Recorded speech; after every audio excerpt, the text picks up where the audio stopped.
안녕하세요. 오늘도 사연살롱을 찾아주셔서 감사합니다. 저는 50대 초반의 여성이에요. 그동안 살롱을 들으며 많이 힐링했는데 오늘은 제 사연을 들려드리고 싶네요. 저의 이야기를 듣고 힘드신 분들이 힘을 내셨으면 좋겠어요. 저는 몇 년 전에 재혼을 했는데 첫 결혼 때 이야기를 해볼까 해요. 저희 집은 고등학교 때부터 아버지가 하시던 무역업이 조금씩 어려워지기 시작했어요. 그 전까지는 부유한 환경에서 자라나서 돈이 무서운 줄 몰랐죠. 무엇 하나 부족함 없이 컸기 때문에 필요한 건 당연히 제 손이 닿는 곳에 있는 줄 알았어요. 하지만 아버지 사업이 좋아질 기미를 보이지 않으면서 저는 제가 쓰던 용돈을 줄여야 했고 신발도 옷도 가방도 더는 원하는 대로 가질 수 없게 됐어요. 그러다 보니 저는 심리적으로 위축이 됐고 전보다 반 친구들하고 잘 어울리지 않게 됐어요. 대신에 이 힘든 시간들이 빨리 지나가기만을 기다리며 제가 할 수 있는 공부라도 열심히 해야 했어요. 엄마는 어려움 속에서도 저와 남동생의 교육만큼은 양보하지 않으셨어요. 명주야, 정신 똑바로 차리고 공부해. 지금은 니네 쓰고 싶은 대로 못 쓰고 우리 집이 작은 데로 옮겼다고 삐뚤어지면 큰일 나. 니네 나이에는 공부를 해야 미래가 있는 거야. 너 우리 다시 잘 살았으면 좋겠지? 그럼 공부 열심히 해. 너랑 명호가 잘하면 아빠도 힘을 받아서 다시 잘하실 수 있어. 엄마는 정말 간절하게 진심으로 저희에게 부탁하셨고 저는 그때부터 정말 공부를 파고들기 시작했어요. 사실 전에는 적당히만 하면 된다는 마음으로 숙제도 대충 하고 학원도 빼먹는 날이 많았는데 이제 그러면 안 되겠구나 하고 절실히 깨달은 거죠. 또 엄마가 생활비를 쪼개서 아낀 돈으로 저희 학원비를 내주시는 걸 알고 정말 그 돈이 아까워서라도 열심히 하게 된 것도 있어요. 전화위복이라고 저와 동생은 다음 시험에서 전보다 성적이 쑥 올라갔어요. 저는 그 기세를 타고 신이 나서 더 열심히 공부했고 그에 따라 제 성적도 점점 올라가더니 반에서 1등을 했고 고3이 되고 나서 처음 모의고사에서는 전교 6등을 하게 됐어요. 담임선생님은 전교 등수가 우리 반에서 나왔다며 반 아이들 앞에서 저를 칭찬하셨어요. 하지만 반에서 2등이고 전교 등수 13등을 한 아이가 제가 칭찬받을 때에도 저를 째려보더라고요. 그런가 보다 하고 넘어갔는데 그 다음 시험에서 제가 전교 5등을 하자 제가 불법 과외를 받는다는 거짓말을 퍼뜨리더군요. 몇몇 아이들이 그 애의 말을 믿고 저만 보면 수군거리고 뒷담화를 했어요. 저는 불법 과외 같은 건 한 번도 한 적이 없기 때문에 당당하게 행동했죠. 물론 그런 말을 믿는 아이들이 원망스럽고 거짓말을 한 그 아이가 미웠어요. 그러던 어느 날 제 억울함이 풀리게 됐는데 매점에서 같은 학원에 다니는 2학년 선배 언니가 저를 알아본 덕분이었어요. 야, 김명주, 너 시험 성적 더 올랐다며? 역시 2학년 과정 공부하는 애는 뭐가 달라도 다르구나. 뭐? 1학년이 2학년 과정을 들어? 대단하네. 그치? 근데 또 1학년이 2학년 거 들으면서 제일 잘한다. 매점에 있던 선배 언니들과 아이들은 저를 신기하다는 듯 쳐다봤어요. 거기에는 제가 불법 과외를 받는다고 거짓말을 퍼뜨린 아이도 있었어요. 저는 사람들이 다 있는 데에서 그 아이한테 말했어요. 야, 너도 들었지? 그러니까 이제 더 이상 내가 불법 과외를 한다는 둥 이상한 그런 말 좀 퍼뜨리지 마. 자꾸 그러면 나도 가만히 안 있을 거야. 그 아이는 주변을 신경 쓰더니 바로 매점에서 나가버렸어요. 그때 이후 아이들이 저를 보는 시선이 바뀐 것 같더라고요. 이상한 소문도 퍼지지 않았고요.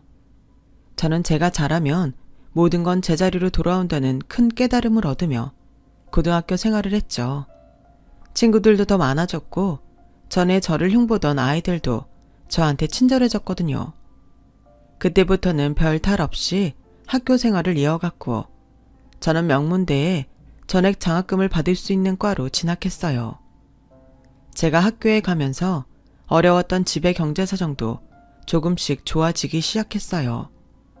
그동안 전세로 살고 있었는데 작지만 아파트를 사서 이사를 갈 수 있을 만큼 펴졌어요. 제가 대학교 1학년 여름방학 때였어요. 다들 어려운 때에 공부도 잘하고 엄마 속 안 썩여서 정말 고맙다. 그 덕분에 아빠가 아무 걱정 없이 일만 할 수 있었어. 아빠 회사도 자리가 잡히고 있으니 더 좋은 일만 있을 거다. 조금만 더 견뎌보자. 라는 엄마 아빠 말씀에 저희는 치킨과 피자를 시켜놓고 음료수와 맥주로 건배를 했어요. 아빠는 전보다 더 열심히 뛰어다니시며 회사와 저희 집을 위해 일을 하셨어요. 저는 과 친구의 소개로 중고생들을 가르치기 시작했고요.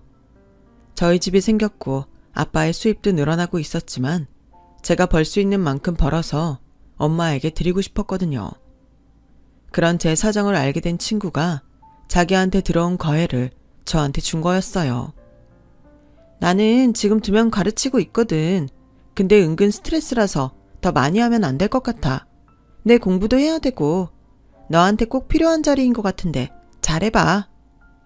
야, 진짜 고마워. 내가 꼭 갚을게. 그렇게 저는 과외를 하며 유학 갈 준비를 했어요. 해외의 좋은 대학으로 유학을 가는 선배나 동기들을 볼 때마다 저도 가고 싶다는 마음이 커졌거든요. 부러워만 하지 말고 방법을 찾아보고 싶었어요. 지금부터 거기서 생활할 돈을 모으고 공부는 열심히 해서 장학금이 통과되면 어떻게 가볼 수 있을 것 같더라고요. 저는 그때부터 더 눈에 불을 켜고 과외나 알바하는 시간 외에는 공부하는 데 온통 신경을 쏟았어요. 고3 때보다도 더 열심히 공부를 한 것 같아요. 새벽같이 중앙도서관에 가고 막차를 타고 집에 오며 나름 알차게 생활하는 중에 군대를 제대하고 복학한 선배를 만나게 됐어요. 처음에는 도서관 자리를 맡아달라고 하더니 강의 시간에도 옆에 앉았어요. 선배는 친구도 많아서 같이 잘 놀려다녔고 술도 잘 마셨어요. 가끔 강의 시간에 지각을 하거나 빠질 때도 있었고요. 그럴 때에는 어김없이 저한테 필기한 걸 보여달라고 했고 리포트 쓰는 걸 도와달라고 하기도 했어요. 한 번은 나란히 앉아서 밤 늦게까지 리포트를 쓰는데 잠깐 나가서 음료수를 마시자고 하더라고요. 너는 뭐 그렇게 열심히 공부를 하냐?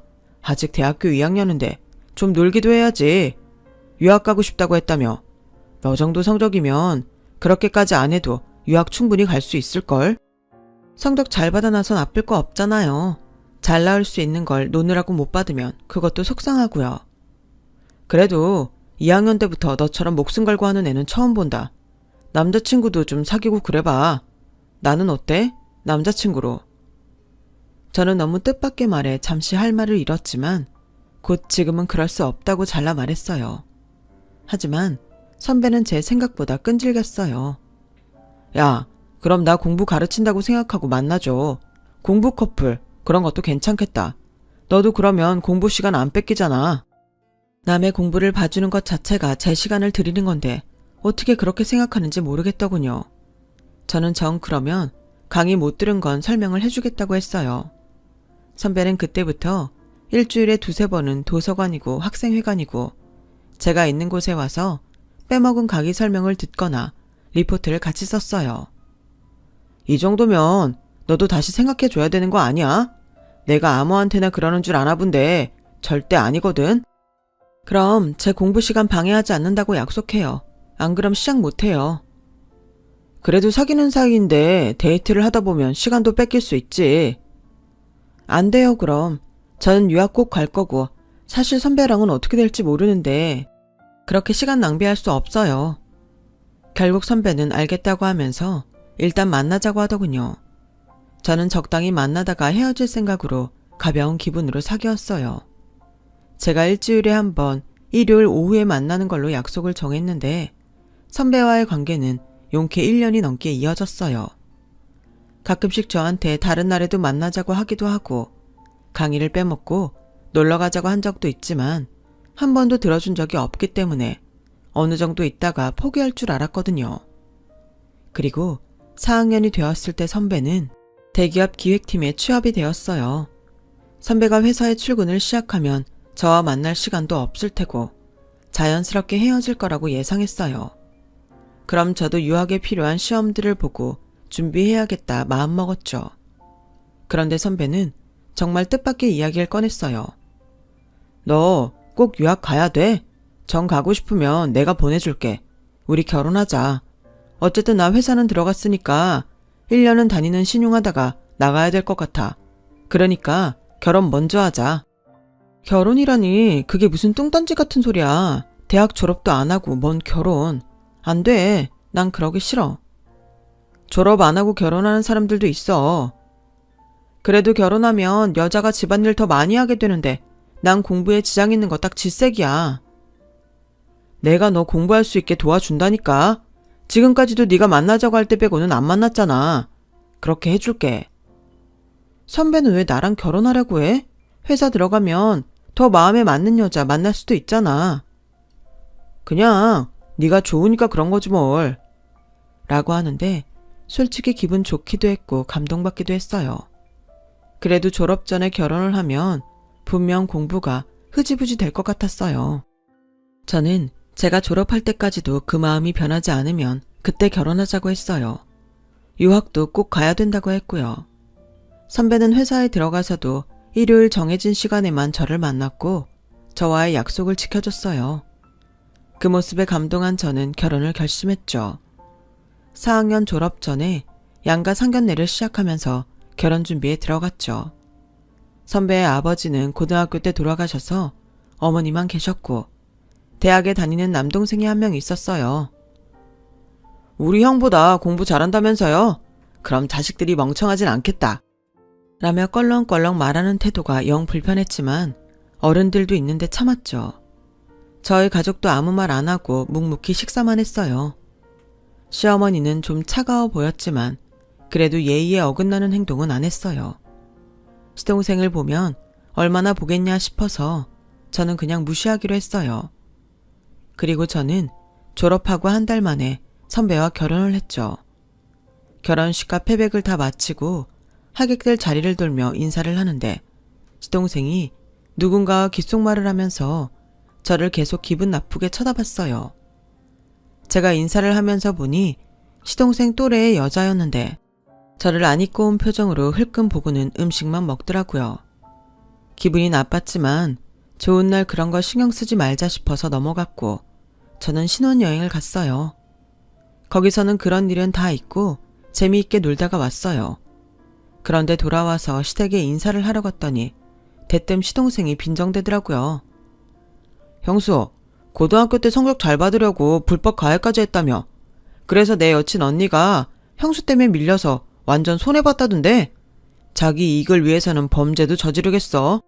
이래서 집이 한번 망했던 애들은 안 된다니까. 도련님, 그 언니 이름이 박지연 맞죠? 제가 1학년 때 학원에서 2학년 과정 상위권 수업에 있었다는 말은 안 해요? 그거 밝혀지고 지연이도 더는 그런 거짓말은 못했는데요. 자기가 저한테 밀려니까 그런 거짓 소문 퍼뜨려서 난처하게 한 게 지연인데 왜 알아보지도 않고 저보고 뭐라고 하세요? 그리고 제가 손윗 사람이에요. 기본적인 예의는 지켜주세요. 너는 뭐? 다 지난 이야기 가지고 그렇게 발끈하니? 애가 잘 모르고 한 말 가지고 조목조목 따지면 우리 수명이가 얼마나 무안할지 생각 안 해봤니? 뭘 그렇게 정색을 하며 첫날부터 시끄럽게 하는지? 하며 시어머니는 은근히 도련님 편을 들었어요. 남편은 아예 제가 당하는 상황은 관심 바뀐 것처럼 부엌에 들어가서 과일하고 아이스크림을 꺼내서 먹느라 정신이 없더라고요. 저는 어차피 몇 개월 있다가 유학 서류 통과하면 안 볼 사이다 싶어서 더 이상 말 안 하고 가만히 있었어요. 그런데 시어머니가 또 한마디 하셨어요. 근데 니네 친정 이제 빚은 다 정리된 거지? 지금 사는 아파트가 좀 작긴 하던데 자가는 확실하고? 니네 친정이 우리 대명이 도움은 못 줘도 빨대는 꽂으면 안 된다. 엄마, 장인어른 지금 사업 잘하고 계셔. 언제적 빚 이야기를. 인사 온 첫날부터 하고 그래. 좀 적당히 해. 불편해서 음식이 안 넘어가네. 대명아, 너 결혼했다고 바로 이러는 거 난 좀 그렇다. 첫날이니까 더 확실히 짚고 넘어갈 거 넘어가야지. 저는 시어머니나 도련님이 저한테는 절대 호의적이지 않다는 걸 깨달았어요. 결국 분위기는 안 좋아졌고 저는 집에 와서 한마디 했어요. 정말 어이없네. 어디서 헛소문을 듣고 따지지를 않나. 어머니는 우리 집 지난 일을 왜 캐묻는지 모르겠네. 그랬거나 말았거나 신경 쓰지 마. 네가 앞으로 잘하면 되잖아. 라는데 왜 내가 뭘 잘해야 되는 건가 싶었어요. 지금도 딱히 잘못한 게 없는데 말이에요. 신혼생활은 정말 제가 상상했던 것과는 너무 달랐어요. 한마디로 제 계획은 전부 다 박살이 나버렸죠.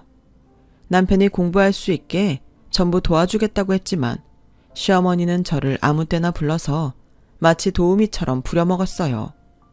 저한테 화장실 청소까지 시켰고요. 남편은 처음에는 시어머니한테 제 공부 시간이 필요하다고 하더니 얼마 지나지 않아 관심이 없어졌어요. 그건 네가 못 간다고 하면 되잖아. 공부하니까 안 된다고 해. 엄마도 네가 몇 번 그러면 포기할 거 아니야. 왜 그런 걸 다 내가 해줘야 되는데? 너 그렇게 똑똑하더니 결혼하면서 갑자기 멍청해진 거야? 뭐? 멍청? 그런 문제가 아니잖아. 말이 안 통하니까 그렇지. 그리고 나한테 약속한 거 잊었어? 공부할 수 있게 도와준다고 했잖아. 공부해. 누가 뭐래? 내가 못하게 하는 게 아니잖아. 그럼 다른 영역에서는 네가 알아서 해야지. 내가 너한테 나가서 돈 벌라고 하는 것도 아니고 네가 엄마랑 문제 있는 걸 내 탓으로 돌리냐? 짜증나네 진짜. 거기에 보태서 도련님은 툭 하면 그 거짓말을 꺼내들고 저를 무시했어요. 형수, 혹시 대학 입시도 불법으로 본 거 아니지? 아, 친정이 그때는 돈도 더 없었을 텐데 그렇게는 못했겠네. 대학은 제 실력으로 가긴 한 거 맞나? 저는 공부해야 된다고 시댁에 안 가려고 해도 시어머니가 하도 귀찮게 전화를 해대서 결국은 갈 수밖에 없었어요. 도련님은 제가 거실 바닥을 무릎을 꿇고 닦고 있을 때도 소파에 떡하니 누워서 과자를 다 흘리며 먹고 만화책만 보더군요. 시어머니는 자꾸 다른 집 며느리 친정은 재산은 얼마다 그런 말을 하며 저한테 스트레스를 줬어요. 그런 상태에서 공부가 제대로 될 리가 없었죠. 결혼하고 고작 3개월밖에 안 됐을 때에 저와 남편은 이미 사이가 냉랭하게 벌어졌어요.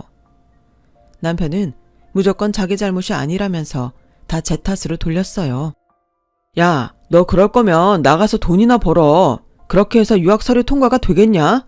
집에 있는 거 봐줬더니 아주 갈수록 가관이야. 요즘 너같이 집에서 노는 마누라가 몇이나 되냐? 다 맞벌이야. 너도 길 가는 사람 붙잡고 한번 물어봐. 이건 결혼 전에 당신이 나한테 약속했던 거야. 나 유학 갈 수 있게 해주는 걸 조건으로 결혼한 거잖아. 그러면 내 말 안 통하는 어머니 설득도 해줄 수 있는데 왜 안 하려고 해? 결혼하고 지금까지 내가 다른 거 신경 안 쓰고 공부할 수 있게 당신이 뭘 해줬는데? 그래, 너 유학 가면 나도 그 덕에 미국 구경이나 하려고 그랬다. 근데 내가 진짜 이런 말은 안 하려고 했는데 넌 글러먹은 것 같아. 일단 사회성이 너무 떨어져. 그러니까 엄마 하나 상대를 못하고. 그래갖고 유학 가서 외국 애들 사이에서 잘도 지내겠다. 넌 너무 근자감이 심한 것 같아. 근거 없는 자신감. 정말 말 이상하게 한다. 왜 결혼하고부터는 나를 깎아내리지 못해서 안달인 것 같지? 결혼하면 남자들 변한다는 말은 많이 들었는데 진짜 당신이 이 정도로 변할 줄은 몰랐어. 그렇게 남편과 제 사이는 좁혀질 줄 몰랐고 저는 갈수록 서운한 마음만 더해갔어요. 그러던 어느 날 친정에 일이 있어서 갔다가 시간이 늦어져서 자고 오겠다고 남편한테 연락을 했어요. 아, 뭐야. 그럴 거면 밥이라도 제대로 해놓고 가든가 하지. 내일 아침은 뭐 먹고 출근하라고. 저녁도 짜장면으로 때웠는데. 라고 남편은 짜증을 내며 일방적으로 전화를 끊었어요. 기분이 나쁘기는 했지만 제가 준비를 안 해놓고 온 것도 맞고 그래도 집에서 공부하는 사람이 챙겨줘야지 하는 마음으로 자정이 다 돼가는데 집으로 갔어요. 아파트 엘리베이터를 내리자마자 집 현관문이 열려있고 불이 환하게 켜져 있는데 남자들 떠드는 소리가 들리더라고요. 무슨 일인가 해서 문 뒤에서 고개만 살짝 빼고 안을 봤더니 남편과 대학 동창 4명하고 같이 술을 마시고 있었어요.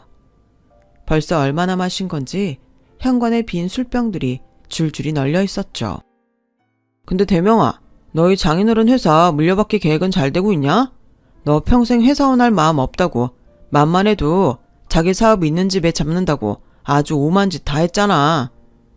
그러게 말이야. 쟤처럼 여자랑 노는 거 좋아하는 애가 김명주 잡겠다고 잘 참는 거 보고 인생 계획은 저렇게 하는구나 했다니까. 야, 말도 마. 사업이 자리가 안 잡힌 건지 뭐 나름 괜찮다고 들었는데 내가 장인한테 아무리 돕겠다고 언질을 해도 아무 말도 안 한다. 이거 회사가 괜찮으면 자랑하고 싶어서라도 사위 보고 오라고 할 일 아니냐? 근데 그런 게 전혀 없어. 안 그래도 엄마가 신혼여행 갔다 오자마자 걔한테 친정집은 자가가 맞냐고 물어보는데 혹시 아니면 어쩌지 해서 알아보니까 자가는 맞더라고. 근데 너무 자가 집이 그런 집도 늘릴 생각이 없는 거 보면 회사가 안 돌아가나 싶기도 하고 전에 조사했을 때에는 분명 재정 괜찮다고 했거든. 아무튼 좀 더 규모가 있거나 안심할 수 있는 집을 찾았어야 했나 싶다. 걔, 네 마누라 아직도 유학 타령이야? 아, 그러니까 짜증나 죽겠다니까. 결혼하면 당연히 포기할 줄 알았지. 원래 여자들 결혼하고 집안일 하느라 바쁘면 그런 거 포기한다며. 얘는 무슨 고집이 새고집 저리 가라야. 완전 폭탄 골랐어. 정말 뒤통수를 세게 두드려 맞는 기분이었어요. 저는 당장 들어가서 전부 뒤집어 엎고 싶었지만 그런다고 저 사람이 자기가 잘못했다고 할까 싶더라고요. 어쩌면 경찰에 저를 폭행 같은 걸로 신고할 것 같았어요.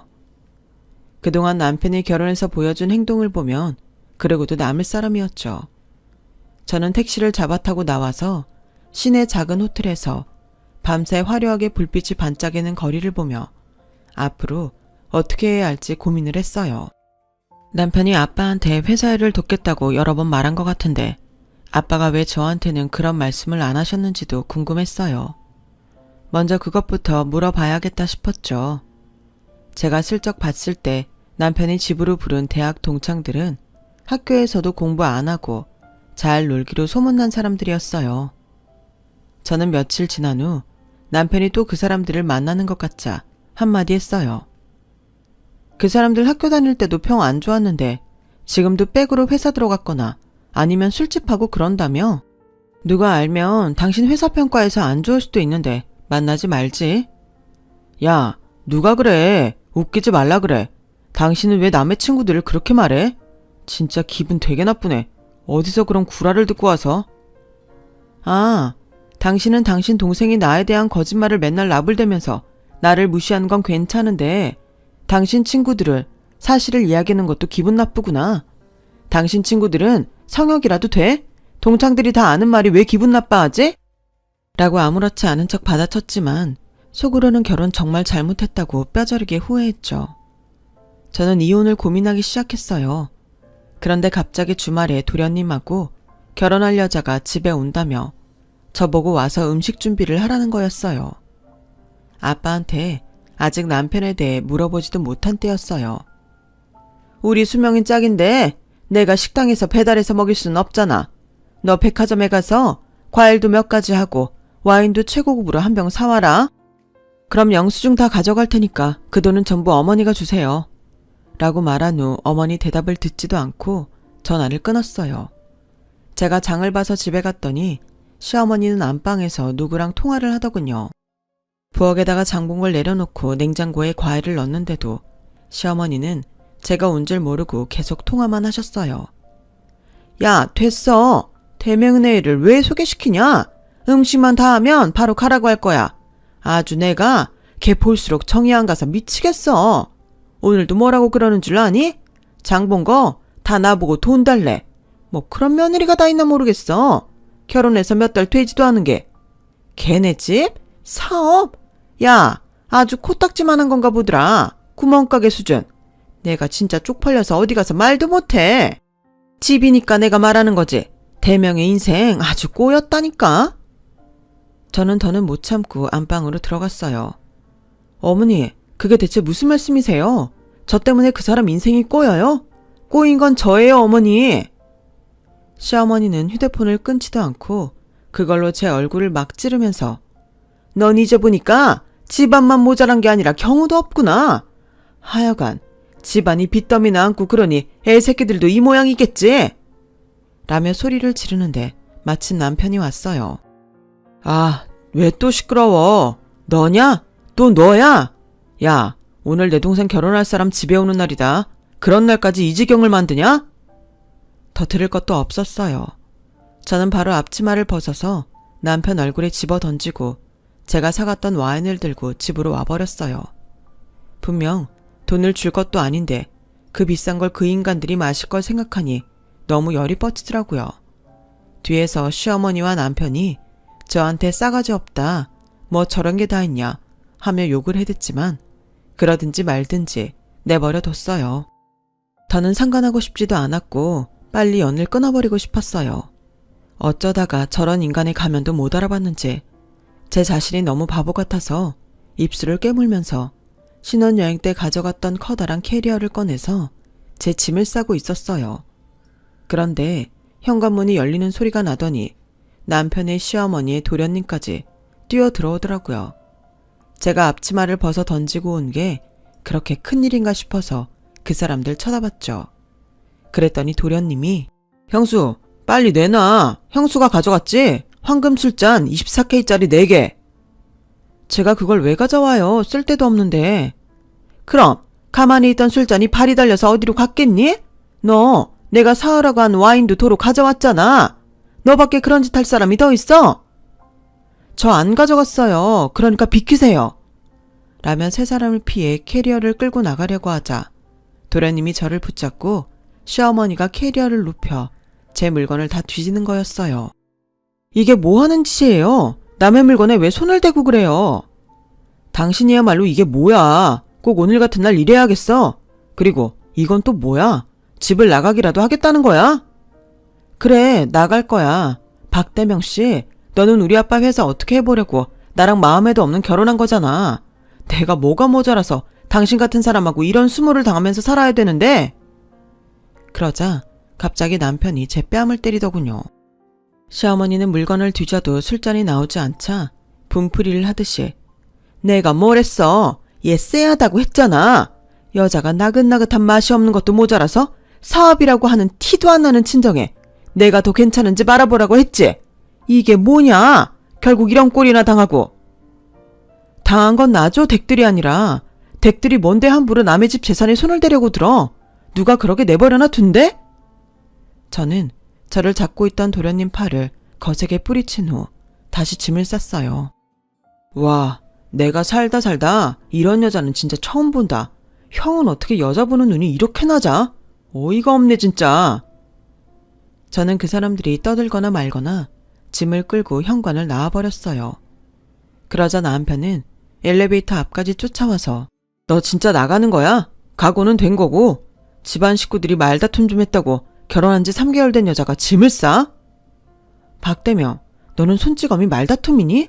난 그런 수준 이하하고는 안 살아. 차라리 이혼녀로 살고 말지. 내 발등 내가 찍었으니까 그 정도는 감수하고 살 거야. 그렇게 제 인상에서 가장 막장 같은 시간이 끝났어요. 부모님과 남동생한테는 왜 이혼했는지 말하지 않았지만 가족들 모두 어느 정도 눈치를 채고 있는 것 같았어요. 한 달 정도 지나자 아빠는 저와 술 한잔을 하자고 불러내셨어요. 실은 대명이가 나한테 자꾸 사업을 도와주겠다고 했었다. 나는 대명이가 우리 회사에 맞을지도 잘 모르겠고 좀 더 지켜봐야겠다 싶어서 대답을 안 했거든. 근데 네가 이렇게 이혼하니 내 탓인가 싶기도 하다. 절대 아니야 아빠. 그리고 정말 잘했어. 그 사람 무역의 무도 모르는 사람이야. 괜히 그런 사람이 회사 일 간섭하면 직원들도 골치만 아파. 아빠가 현명하게 잘한 거야. 그리고 저는 그때부터 다시 유학 준비를 해서 서류가 통과됐고 무사히 미국으로 가게 됐어요. 제가 떠나는 날 엄마는 제 손을 꼭 잡고는 지난 일은 다 잊고 거기서 너 하고 싶은 거 다 하면서 살아. 절대 기죽지 말고 넌 아주 괜찮은 애야. 알았지? 알고 있어. 그리고 나 다 잊었어. 원래 나쁜 일은 빨리 잊히잖아. 걱정하지 마. 저는 미국에서 정치학으로 석사 공부를 하면서 로스쿨에 눈을 돌렸어요. 어쩌면 로스쿨을 나오는 게 지금 제가 하는 공부보다 제 경력에 더 도움이 될 거라고 생각했죠. 저는 다시 시작하는 마음으로 로스쿨에 도전했고 1년 후 무사히 합격했어요. 로스쿨을 졸업하고는 미국 주 변호사 자격증도 땄고요. 그러자 한국에 있는 법무법인에서 연락이 왔어요. 면접을 봤으면 좋겠다고 하더라고요. 저는 좋은 기회라고 생각하고 바로 한국에 들어와서 면접을 받고 무사히 합격을 해서 출근을 시작했어요.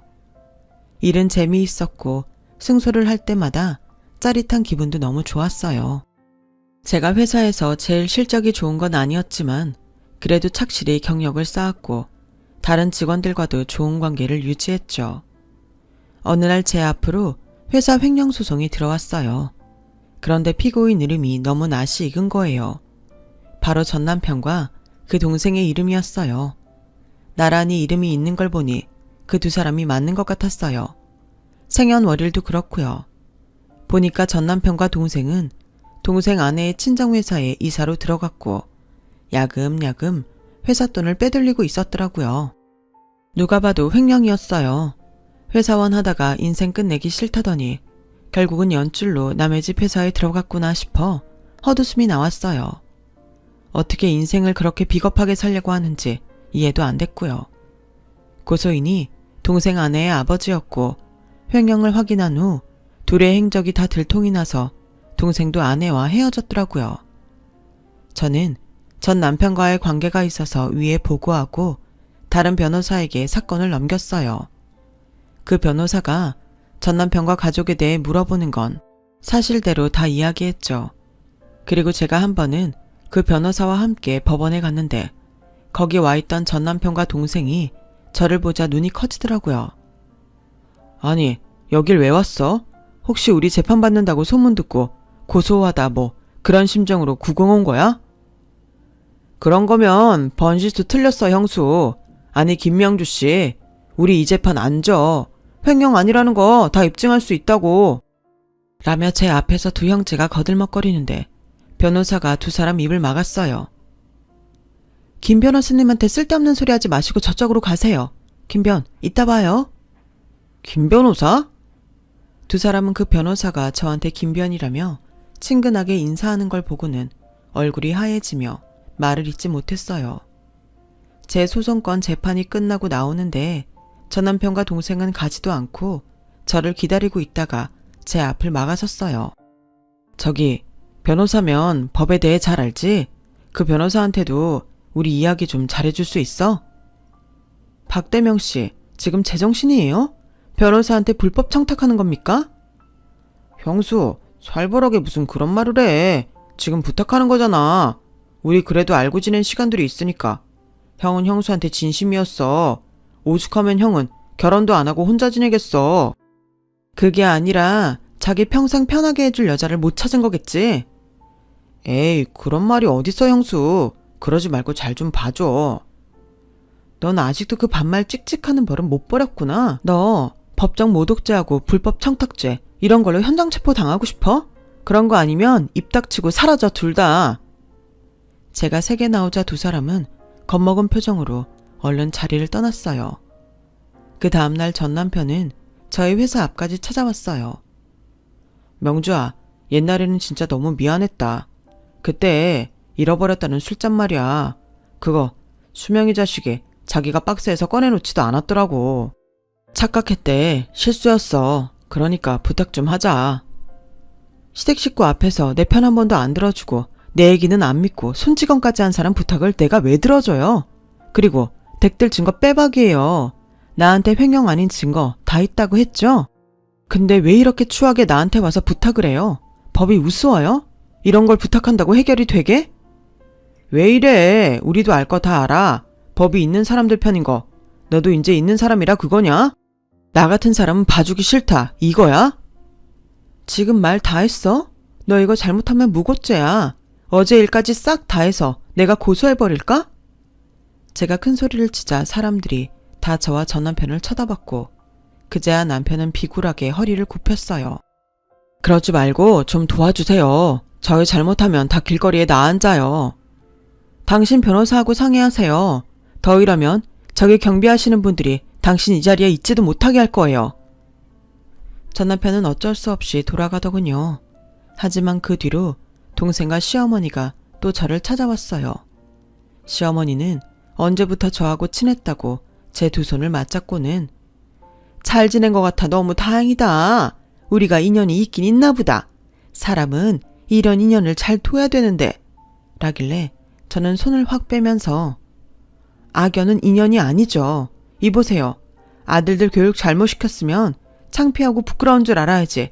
어디 이혼한 젖며느리를 찾아와서 친한 척을 해요. 우리 친정하고 저 무시하면서 도둑 취급해놓고선 내가 말 안 하려고 했는데 저한테 또 도와달라 그런 말 하면 고소인 제가 만나서 댁들이 이러는 거 다 말할 거예요. 법정에 증인으로도 설 거고요. 그렇게 할까요? 시어머니는 하얗게 질려서 덜덜 떨더니 더는 아무 말도 못하고 사람들 시선을 피해서 주랭랑을 쳐버렸어요. 전 남편은 이미 전에 집에 왔던 친구들한테도 사기를 쳐서 인심을 잃은 지 오래였고 동창회에도 나가지 못하는 신세라고 하더라고요. 전 남편과 동생은 동생 아내 친정회사에서 빼돌린 돈으로 해외에 리조트를 사놓고 현금도 해외에 빼돌렸더군요. 결국 전 남편과 동생은 재판에서 졌고 횡령죄로 각각 징역 5년을 선고받고 구속됐어요. 그 뒤로도 시어머니는 저한테 생활비를 달라며 찾아왔지만 저는 냉정하게 거절하고 전화도 차단했어요. 제가 미국에서 변호사 자격증을 딴 건 이렇게 그 사람들과 악연을 끊어내려고 그랬나 보다 싶기도 해요. 그 뒤로 저는 대학 교수를 소개받아서 만났고 결혼까지 하게 됐어요. 아빠는 사업을 동생한테 물려주고 엄마와 함께 노후를 보내고 계시고요. 작은 사업체라서 어려움이 있을 때도 많지만 그래도 꿋꿋이 꾸려나가는 동생을 보면 든든한 마음이 들곤 해요. 제 이야기는 여기까지예요. 언제나 행복하시고 건강하세요. 감사합니다. 여러분, 사연 댓글에 응원과 현명한 조언 부탁드려요. 좋아요와 구독은 저에게 큰 힘이 됩니다. 오늘도 좋은 일 가득하세요.